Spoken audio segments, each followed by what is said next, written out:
Две лица од Радовиш лишени од слобода, расчистени повеќе кривични дела.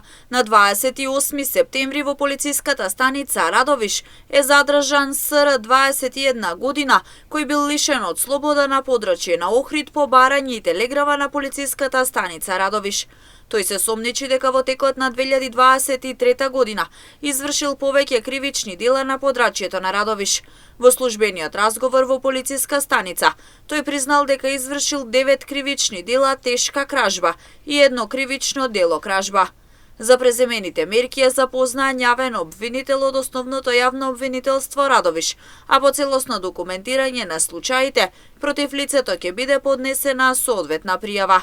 Истиот ден во 11 часот, полициски службеници од Оделението за внатрешни работи Радовиш го лишиле од слобода ЕБ 21 година.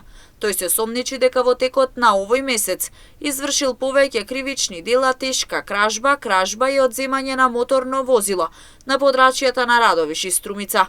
Во службениот разговор во полициската станица, тој признал дека извршил една тешка кражба, една кражба и дека одзел едно моторно возило на подрачјето на Радовиш, како и една кражба и едно одземање на моторно возило на подрачје на Струмица. Кај него биле пронајдени возило и други предмети кои ќе бидат вратени на собствениците. ЕБ бил задржан во полициска станица, запознаен е јавен обвинител и по целосно документирање на настаните против лицето ќе биде поднесена соодветна пријава.